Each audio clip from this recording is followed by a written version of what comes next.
A paz, queridos. Que bom estarmos aqui novamente no nosso programa semanal da Escola Bíblica Dominical e hoje para darmos início a mais um novo ano, e todo ano se inicia-se um novo trimestre. Nós estamos iniciando então o primeiro trimestre do ano de 2016 e o novo trimestre está imperdível, porque nós vamos estudar o tema escatologia. Serão 3 meses de estudo sobre um dos maiores temas da Bíblia Sagrada. Você sabia que a Bíblia Sagrada fala mais sobre escatologia do que qualquer outro tema sagrado?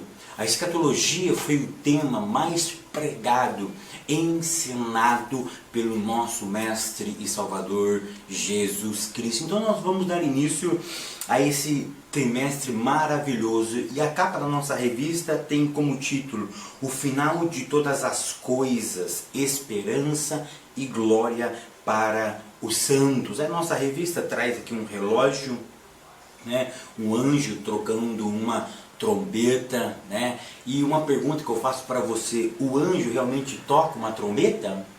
Qual é o instrumento que ele toca? Isso é muito interessante, queridos. Mas deixa isso para as próximas aulas, quando falarmos sobre a volta de Cristo ou o arrebatamento da igreja, falaremos sobre isso daí, tá?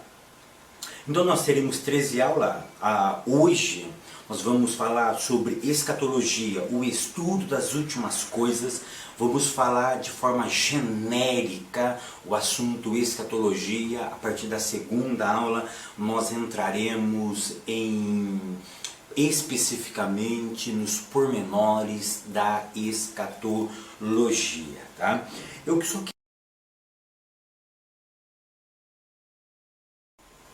Queridos, então nós estamos iniciando mais um novo trimestre, mais um novo ano. Eu quero desejar a todos vocês um 2016 abençoado, um 2016 debaixo da unção do Espírito Santo, que o Espírito Santo continue lhe dando força, graça, continue te dando esse ânimo para continuar estudando a santa e bendita palavra de Deus. Que nós todos tenhamos um 2016 abençoados, que o Espírito de Deus guie o meu, o teu, os nossos passos, que Ele possa nos conduzir e que nós possamos andar debaixo da sua poderosa mão. Meu desejo então é muito unção. Meu desejo é que a palavra de Deus se cumpra realmente na nossa vida e que todos nós tenhamos um 2016 abençoado. Amém? Eu queria mandar rapidinho a paz do Senhor para o diácono Geraldo, da Fazenda Grande, no Paraná. Também mandar a paz do Senhor para o evangelista Sivair, tá? Um grande mestre da cidade de Uberlândia, no estado de Minas Gerais. Tá? Eu quero só corrigir que esses dias eu mandei um abraço para o presbítero Natanael, também da cidade de Uberlândia, mas eu disse que ele era da cidade de Uberaba, então mil perdões, meu querido. Então o presbítero Natanael, ele é da cidade de Uberlândia, tá? Da Assembleia de Deus. Eu também mandar um alô para o diácono Luiz e a sua esposa, também é diaconisa, a irmã Regina, na Igreja Nova Vida, no Parque Colômbia, no estado do Rio de Janeiro. Amém, meus queridos? Que Deus continue realmente lhe abençoando. Querido, nós temos um objetivo nessa aula. E você, professor, tem um objetivo nessa aula. Pode reparar que na sua lição de mestre vem escrito objetivo geral. E qual é o objetivo geral? Explicar o real significado da escatologia bíblica. Então você tem um objetivo. Qual é esse objetivo? Explicar o real significado da escatologia bíblica. Então esse é o seu objetivo, introdução. Iremos começar hoje um dos estudos mais fantásticos de toda a Bíblia. Eu disse logo no começo que a escatologia é o estudo, é o tema mais falado e pregado pelo nosso Senhor e Salvador Jesus Cristo. A escatologia, ela permeia toda a Bíblia Sagrada. A escatologia, ela é algo que ela foi envolvendo homens e mulheres de épocas em épocas. Então hoje nós iremos estudar um dos temas mais complicados também de toda a Bíblia. Querido, nós como estudantes de teologia, como amantes da palavra de Deus e como seres humanos, nós precisamos ter algumas coisas em mente. E uma das coisas que nós precisamos ter em mente como seres humanos, que nós somos plausíveis de dúvidas. Nós somos plausíveis, às vezes, de não entender um determinado assunto, que uma pessoa entende com uma certa facilidade. Mas também eu posso ter dúvida a respeito de algumas interpretações bíblicas. Deixa eu dizer uma verdade aqui: ter dúvida não é pecado. Ter dúvida de um texto bíblico não é pecado. Tá? Preste bem atenção. O problema é você não crer. Não crer. Nós sempre usamos o termo de Tomé, né? O problema de Tomé foi não crer em Cristo. Não foi ele crer. Foi não crer na ressurreição do Messias. É esse que foi o problema de Tomé. Mas a dúvida, lembra quando João Batista envia os seus seguidores e pergunta para Jesus: Jesus, e aí? É você mesmo ou preciso esperar outro? Ou seja, ele teve dúvida. Ele permeou uma pequena dúvida. Então perceba que a dúvida no ser humano, em algum momento, ela é até compreensível. E nós vamos entrar em uma das áreas mais complicadas de toda a Bíblia, a escatologia. E por que a escatologia é complicada? Primeiro ponto, porque diz respeito ao futuro. Você não viveu. Você não viveu. Ou ele não passou por você. Outras gerações não viveram. Então fica complicado, ou seja, eu estou falando de algo que vai acontecer.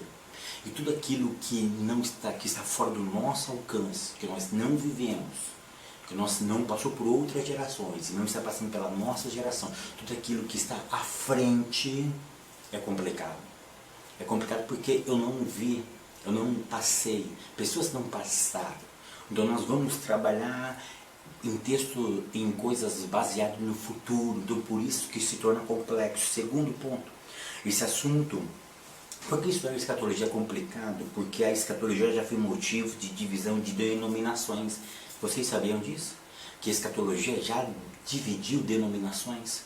E muitas denominações não se entrelaçam por causa da escatologia.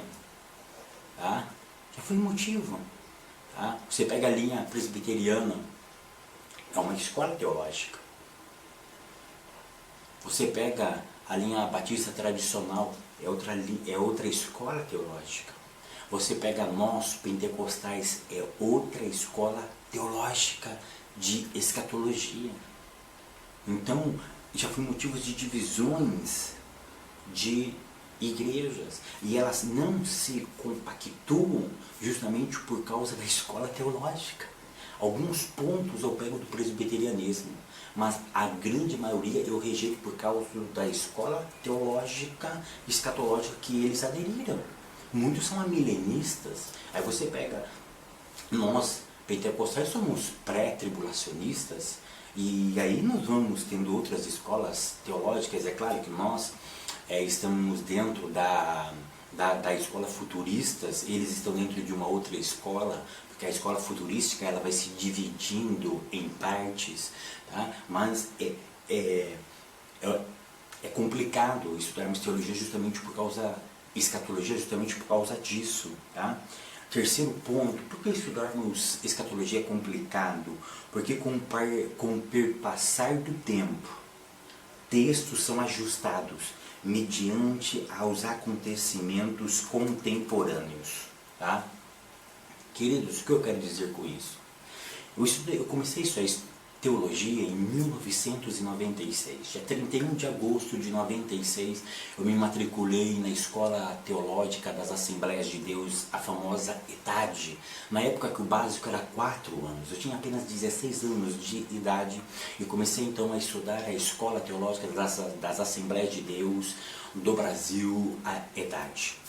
E quando chegou no livro, tá? No livro da escatologia, os meus professores disseram em algum momento das aulas, por exemplo, que quando tivéssemos uma moeda que unificaria a Europa, Cristo voltaria, porque o anticristo iria aparecer.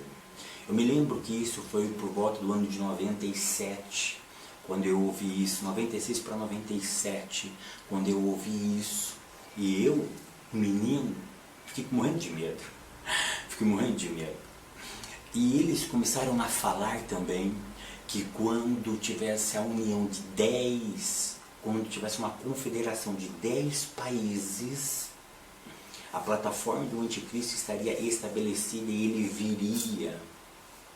Porque aí eles usavam o texto dos montes, dos chifres, eles falavam que quando tivesse uma confederação de 10 países, o anticristo apareceria. E foi passando o tempo. O que aconteceu? No ano 2000 aconteceu o quê? A criação do euro. 99, 2000, 2001, ele começa a vigorar. Hoje, nós já estamos no G10, não, no G20. Nós já passamos de 10 confederações, hoje nós temos 20 e vai entrar mais ainda. Podemos chegar a G30, G40, G50. Vocês percebem que conforme o tempo vai para conforme os acontecimentos da época, os textos vão se ajustando? Ou seja, aquele pastor que me ensinou no ano de 96, 97, que as 10 confederações iriam existir, ele não ensina mais isso hoje. A moeda que ele ensinava, o euro, nosso euro é a moeda do anticristo, não se fala mais. Vocês percebem que com o passar do tempo, as interpretações vão mudando para se ajustar com aquilo que nós estamos vivendo no dia a dia? Por isso que é complicado estudarmos escatologia. Mas eu quero fazer uma outra pergunta para vocês. Por que devemos estudar então escatologia? Ela é complicada? É. Mas por que devemos estudar escatologia? Ou por que devemos ouvir falar de escatologia? Eu quero salientar 4 pontos porque eu preciso ouvir escatologia ou porque eu preciso estudar escatologia. Primeiro ponto, porque somos curiosos. Todo ser humano quer saber o que vai acontecer depois. Nós somos curiosos. Nós somos curiosos. Nós queremos saber como vai terminar as coisas. Então, esse é um dos motivos que estudamos escatologia. Estudamos as coisas dos fins dos tempos. Isso intriga quem não é crente. Quem é crente, todos nós queremos saber o final, como as coisas vão terminar. Segundo ponto, porque devemos estudar ou ouvir falar de escatologia, porque para não sermos enganados. E aí eu peço para que você leia na sua classe segundo texto de Tessalonicenses, capítulo 2 e o verso 3. Aí você lê do verso 1 ao verso 3, que ele vai falar sobre a volta de Cristo, e depois ele fala sobre para não sermos enganados. Então estudarmos escatologia é necessário para não sermos enganados. Por que devemos ouvir ou estudar escatologia? Apocalipse 1, verso 3, porque está muito próximo. Então o nosso terceiro ponto, porque eu devo ouvir ou estudar escatologia, Apocalipse 1, verso 3, porque está muito próximo. E por que o quarto motivo, por que ouvir ou estudar acerca da escatologia? Apocalipse 1, verso 3, novamente, porque traz bênção para as nossas vidas. Tá? Eu gostaria que você lesse, tá, o texto de Apocalipse 1, verso 3 para a sua classe. A importância de estudarmos escatologia bíblica. Por quê? Porque traz bênção para as nossas vidas. E eu tenho certeza que o estudo de escatologia, que o estudo desse trimestre, vai trazer mais bênção de Deus para as vossas vidas. Amém? Mostra isso para a classe de vocês. É complicado? É, não é fácil. Mas ele traz bênção. Ele traz vida. Ele traz vitória. Ele traz libertação. Ele traz o céu mais próximo de nós. Tópico de número 1. O estudo da escatologia. Então vamos definir a palavra escatologia. Essa é uma definição muito simples, tá? Tem muita coisa diferente, tá? A palavra tem origem em 2 termos gregos, Tá? Um termo é eschatos, que significa último, e a palavra logos, uma palavra muito conhecida por nós, que significa estudo, mensagem, palavra, escatologia. Então significa o estudo das últimas coisas, o estudo dos últimos acontecimentos, tá? O estudo dos últimos acontecimentos. Mas o que eu quero que você entenda aqui é o seguinte, que a escatologia, ela faz parte de um todo teológico. Nós temos a teologia. A teologia, ela é dividida em várias partes. Existe a teologia sistemática, ou seja, a teologia ela foi sistematizada, tá? Ela foi sistematizada e alguns teólogos vão falar em 10 partes da teologia. Mas o que eu quero que vocês entendam é o seguinte, que a escatologia ela faz parte da teologia sistemática. Ou seja, a escatologia é uma parte do estudo que sistematizaram por tópicos, por temas, a Bíblia Sagrada. Eles pegaram a Bíblia e definiram alguns temas. Vamos pegar o tema Deus, aí criou a teologia de Deus. Vamos criar o tema Jesus, salvação, Espírito Santo, escatologia, últimas coisas. Então a escatologia faz parte da teologia sistemática. E dentro da escatologia existem subtópicos ou subtemas. Tá? Subtemas. Então a escatologia é uma parte da teologia. E a escatologia ela é o todo dessa parte só dela. E aí nós vamos dividir a escatologia. O que está dentro da escatologia? Por exemplo, a volta de Cristo é um tema escatológico. A ressurreição dos mortos é um tema escatológico. Julgamento final é um tema da escatologia. Juízo milênio também está dentro da escatologia. Arrebatamento da igreja também. As bodas do Cordeiro também. Ou seja, são subtemas dentro da escatologia. Tá? Isso eu queria que vocês definissem para a classe de vocês. Tá? Número 2, item de número 2, a escatologia e a volta de Jesus. Observa que aqui o nosso autor, ele pega a escatologia, que é o todo, o tema, o todo, e pega uma parte desse todo, que se chama a volta de Jesus. Presta atenção, a volta de Jesus faz parte do estudo escatológico. E uma pergunta que eu quero fazer para vocês. Volta de Jesus é a mesma coisa do que arrebatamento? Não. Não é. Volta de Jesus é uma matéria e arrebatamento é outra matéria. Em algum momento ela pode pegar uma parte da outra, mas são temas diferentes. Volta é uma coisa, arrebatamento é outra, tá? Até pelo termo, né, queridos? Tá? Então a escatologia ela vai separar isso, a volta e o arrebatamento, ok? A volta e o arrebatamento da igreja, tá? Mas é muito interessante que falarmos sobre arrebatamento, ou a volta de Jesus, é um tema muito esquecido pelos pregadores avivalistas, né? Perceba que os avivalistas do nosso presente momento, eles não pregam sobre mais a volta de Jesus, tá? Por que não traz esse ibope? Qual é o afã hoje?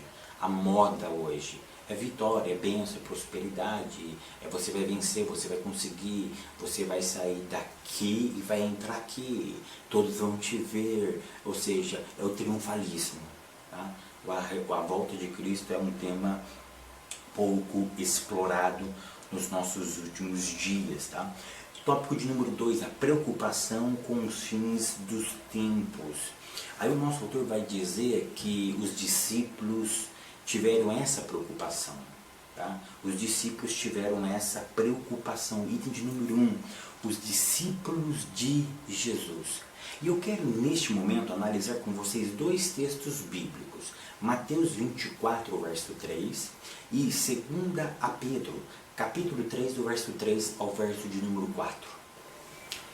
Queridos, olha que interessante, então Mateus capítulo 24, verso 3 diz assim: dize-nos quando serão essas coisas e que sinal haverá da tua vinda e do fim do mundo. Perceba que o tema escatológico aqui já era divididos. E eles queriam saber o quê? Dois temas. Eles queriam saber os sinais do quê? Da sua vinda, ou seja, eles acreditavam que Jesus voltaria novamente, e do fim do mundo. Perceba que esses dois temas já eram temas pensados, analisados, esperados por resposta desde a época de Jesus. Então perceba que a preocupação dos fins dos tempos não é nossa, somente os seus discípulos também quiseram saber quando seriam essas coisas. E o outro texto que nós vamos analisar aqui é 2 Pedro, capítulo 3, do verso 3 ao verso 4, tá? Que Jesus falou que ele iria voltar, os discípulos estavam ansiosos, queriam saber detalhes acerca disso, mas muitas pessoas já na época de Cristo, na época apostólica, não acreditavam mais na volta do Messias. E aí Pedro vai relatar sobre isso, onde algumas pessoas diziam: onde está a promessa da sua vinda? Onde está a promessa da sua vinda? E aí você leia tudo, os versos 3 e 4, que você vai ter uma melhor compreensão, mas o foco era: onde está a promessa da sua vinda? Ou seja, pessoas naquela época já não acreditavam. Imagine hoje, passado mais de 2000 anos essa história. Muitas pessoas acham que Cristo não voltará mais, ou que isso foi algo inventado, ou a igreja inventou, a igreja viveu muito isso e agora está esfriando um pouquinho. Mas mostre para a sua classe que Cristo ele voltará. Mostre biblicamente que as palavras de Deus, elas são irrefutáveis. E nós precisamos andar de acordo com a palavra de Deus para não sermos pegos de surpresa. Nós não podemos vacilar, queridos.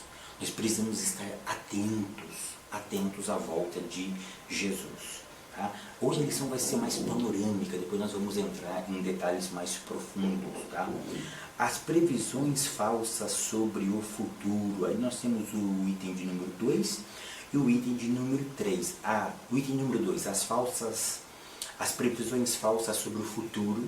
E depois nós temos os falsos profetas. Tá? Queridos, vocês sabem que muitas pessoas já profetizaram a respeito da volta de Cristo. E nós temos alguns falsos profetas que ensinaram sobre a volta de Cristo.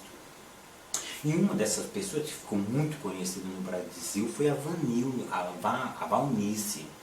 A Valnice, ela profetizou que Cristo voltaria no ano de 91, não aconteceu, quebrou a cara. E depois ela disse num programa que Jesus voltaria no ano de 2007, quebrou a cara novamente. Tá? E nós temos outros, nós temos, por exemplo, o pastor Miranda Leal, tá? Fundador da igreja Só o Senhor é Deus. Tá? Ele disse que Cristo voltaria no ano de 99 e quebrou a cara. Tá? Nós temos outros cristãos que falaram isso, também o William Branham, no ano de 63, ele recebeu uma visita de 7 anjos e afirmou após essa visita que a volta de Cristo daria no ano de 1977, mas ele não viu a sua profecia não ser cumprida, porque depois de 2 anos da sua profecia, ele profetiza isso no ano de 63, e em 65 ele morre e não viu, ele não presenciou a sua baboseira que ele tinha falado. Tá? Querido, qualquer pessoa que determinar a volta de Cristo é anátema. É amaldiçoado. Nós não podemos brincar com isso. Porque o texto diz que o dia e a hora ninguém sabe, a não ser o Pai. Vamos trabalhar isso mais para frente. Nós temos também, o que está rolando na internet agora, é que Cristo vai voltar no ano de 2017 ou 2018. Por quê? Segundo, tá? Muito cuidado com isso, muito cuidado. Tem um rabino por nome de Ben Samuel, baseado em Lucas 21, do verso 29 a 33. Tá? Lucas capítulo 21, do verso 29 ao verso 33. E vai falar sobre a figueira. E ele vai dizer o seguinte, que a figueira ela floresceu quando? Em 48, porque a figueira simboliza Israel. Em 1948 Israel se tornou Estado, Israel floresce. E aí o texto diz, ele fazendo interpretações do texto, que não passaria aquela geração. Tá? Aquela geração. Então ele entendeu o seguinte, se a figueira nasce em 48, e não passaria aquela geração, a geração da figueira crescendo, e se uma geração tem em torno de 70 anos, 1948, mais 70 de 2017, 2018, e aí ele está correndo na internet, tá? Que ele estaria afirmando que Cristo voltaria, então, na verdade, Cristo voltaria no ano de 2017. Queridos, cuidado, tudo isso é fantasia. Quem não se lembra do Bang do Milênio, no ano de 2000? Eu morri de medo, né? Era um menino, entendeu? Era meninão, morria de medo. Nossa, aquelas interpretações, 2000 chegará, 1000 chegará, 2000 não passará. Irmão, quanta besteira nós ouvimos, quantas besteiras. Já viu aquela interpretação do bom samaritano? Que o bom samaritano, ele pega aquele rapaz judeu, leva para uma estalagem, paga, ele dá 2 denários e diz, quando eu voltar, o que ele tiver gastado a mais, eu pagarei. Irmãos, quanta besteira. Cada denário é 1000 anos. Irmão, pelo amor de Deus, vamos amadurecer as nossas convicções religiosas. Vamos parar de pensar besteira. Tá? Nós temos que amadurecer a nossa teologia. Tá? Eu sei que o futuro é algo que nos motiva, que mexe com a nossa imaginação. Mas não vamos forçar o texto. Não vamos forçar o texto. Tá? Não vamos forçar ao texto. Quem não se lembra do pastor Napoleão Falcão?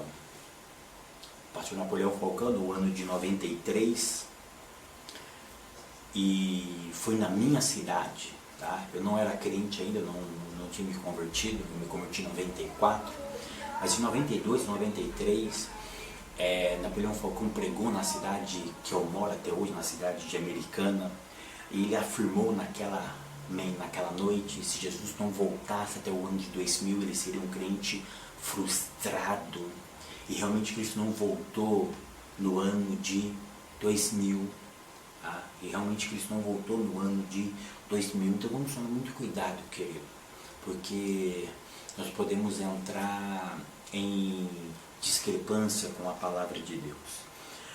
Tópico número 3, interpretações escatológicas. É que o nosso autor, ele vai falar de algumas escolas escatológicas. A primeira escola é a escola futurista. A segunda escola que ele fala aqui é a histórica. A terceira escola é a preterista. E a última escola que ele fala aqui é a escola simbólica. Tá? A escola que trabalha com aquilo que é simbólico. Dentro da corrente futurista, a corrente futurista entende que a maior parte das profecias ainda não se cumpriu, tendo como ponto de partida o que? O arrebatamento. Então, vamos entender aqui. A futurista, ela entende que as coisas vão acontecer ainda, a maioria das coisas, tendo como ponto de partida o que? O arrebatamento da igreja. Porque segundo essa escola, todos os acontecimentos, quase todos os acontecimentos já aconteceu. Tudo já está apontando para a volta de quem? De Cristo. E Cristo, quando voltar, o primeiro acontecimento que vai acontecer plausível, que vai ser o rapto da igreja. Então é isso que essa escola, ela entende. Mas aí, ele coloca aqui que a escola futurística, ela se divide em 4 partes. A primeira parte, os pré-tribulacionistas. O que são os pré-tribulacionistas? Olha a expressão pré-tribulacionista. Tribulacionista é a tribulação. E o pré é antes. Tá? Então, essa corrente afirma que Jesus virá antes da grande tribulação. Antes daquele período de 7 anos. que vai ser subdividido em 3 anos e meio, mais 3 anos e meio, ou seja, eles entendem o seguinte, que antes da grande tribulação Jesus virá e arrebatará a sua igreja. O nosso pastor, o autor dessa revista, ele afirma que o arrebatamento é um tema fundamental. E eu quero comentar um pouquinho com vocês sobre isso, tá? Eu também creio, o que é fundamental? Ó, por exemplo, se eu pergunto assim para vocês são fundamentalistas ou liberais? Tá? Talvez muitos de vocês não sabem. Fundamentalistas são aqueles que creem em fundamentos históricos bíblicos. São aqueles que não negociam o fundamento do Evangelho. Os liberais não, as correntes liberais, eles negociam o Evangelho, eles negociam os fundamentos do Evangelho. Por exemplo, eu sou fundamentalista, tá? O professor Segantin é fundamentalista. Por quê? Eu não negocio a ressurreição de Cristo. Eu não negocio a divindade do Messias. Eu não negocio a ressurreição dos mortos. Eu não renuncio à volta de Jesus. Eu não negocio isso. Já os liberais, eles negociam a divindade do Messias aqui na Terra. Tá? Por exemplo, só para efeito de curiosidade, bem de forma singela, se você pegar algumas obras de teólogos liberais, Bultmann, por exemplo, ele vai tentar desmistificar, por exemplo, aquilo que Cristo fez na multiplicação dos pães. Ele vai tentar desconstruir aquilo. Para ele é um mito aquilo. Não passa de uma fantasia. Então temos que tomar muito cuidado. Tá? E o nosso autor, ele diz que o arrebatamento da igreja é um dos temas fundamentais. Eu também creio que isso é um dos temas fundamentais, que eu não posso negociar o arrebatamento. Quando ele vai acontecer, aí é uma outra história. Se vai ser antes, depois, no meio da grande tribulação, é um tema fundamental, ele vai acontecer. Aí quando vai acontecer, aí é plausível de interpretação, correto? Então, nós temos que ter isso daqui. Mas dentro desse ponto, no item de número 1, o pré-tribulacionista, olha o que ele afirma aqui. Ele afirma assim, essa corrente afirma que o Senhor Jesus arrebatará a sua igreja antes da grande tribulação de 7 anos. Segundo o autor Tim LaHaye, aqueles que interpretam a Bíblia literalmente encontram razões fortes para crer que o arrebatamento será pré-tribulacional. Ele está citando um autor para corroborar a sua ideia, nada mais do que isso. Aí ele diz o seguinte, que o ensino... Aí ele diz que no outro tópico, é importante ressaltar que a corrente pré-tribulacionista está mais de acordo com o livro do Apocalipse. Aí ele cita Apocalipse 4, verso 1 ao verso 2. Aí ele continua dizendo o seguinte, para os pré-tribulacionistas, os crentes serão guardados da tribulação. Segundo esta corrente, o propósito da tribulação não é preparar a igreja para estar com Cristo, mas é preparar quem? Israel. Preste atenção. Segundo o autor, a tribulação não é para preparar a igreja, mas é para preparar quem? Israel. E aí ele diz aqui, é para preparar Israel para estar com Cristo, para preparar Israel para a restauração do plano de Deus. Aqui está o perigo. Aqui está o grande perigo. Tá? Aí a pergunta que pode me fazer é o seguinte, Fábio, você é pré-tribulacionista, pós-tribulacionista, mid? O que você é? Dentro da escola futurística, dentro da escola, por exemplo, vou só pegar aqui, dentro da escola simbólica, você é milenista? O que você é? Queridos, eu não sou nem pré, nem pós. Dentro da escatologia, aquilo para mim que é mais plausível e que eu não nego é a volta de Jesus e o arrebatamento da igreja. Eu tenho a mais absoluta certeza que quando ele voltar, eu nós iremos subir. Quando ele voltar, a igreja será arrebatada. Quando vai ser a sua volta, irmãos? Não me preocupa se eu vou passar na grande tribulação ou não. Se eu for passar na grande tribulação, eu passo. Eu vou passar. Não, a igreja vai entrar em nós vamos morrer por Cristo. Nós vamos morrer por Cristo. Tem uma corrente teológica, e deixa eu só antecipar aqui, a corrente teológica pós, a corrente pré-milenista. A corrente pré-milenista, ela acredita que Cristo virá antes do milênio. A corrente mid-tribulacionista acredita que Cristo voltará no meio da grande tribulação. E os pós-tribulacionistas acreditam que Cristo virá após a grande tribulação. Queridos, deixa eu dizer uma verdade para vocês. Eu tenho certeza que vocês já viram isso, mas se não viram, entra na internet. No site, por exemplo, dos Portas Abertas, dos missionários que estão na Nigéria, dos cristãos que estão na Síria, eles estão sendo mortos nesse exato momento. Tem cristãos que estão sendo mortos agora. E tem vídeos horríveis de sendo decapitados. Faz uma fileira de cristãos e pergunta para ele, você nega? Não, vão matando. Para eles estão se entregando a Cristo, eles estão dando a sua vida por amor a Cristo. E nós pregamos aqui no Brasil que vai chegar um tempo onde, na grande tribulação, que nós daremos a nossa vida a eles, mas lá naqueles lugares, eles já estão dando a própria vida por amor a Cristo. Eu quero que vocês entendam o seguinte, que essas subdivisões de quando será a volta de Cristo, ou quando será o arrebatamento da igreja, não deve afetar a minha fé. Eu não posso escolher, por exemplo, pré-tribulacionista por medo de ter uma grande tribulação, da igreja passar por uma situação muito complicada, porque historicamente a igreja já passou por momentos difíceis e complicados, mas ela sempre prevaleceu. Ela sempre prevaleceu. Na escola pré-tribulacionista, eu encontro um problema. Tá? Em todas existem os pontos favoráveis e existem os pontos de contraversão. Por quê? Porque a corrente pré-tribulacionista acredita que a grande tribulação será para quem? Para Israel. Tá?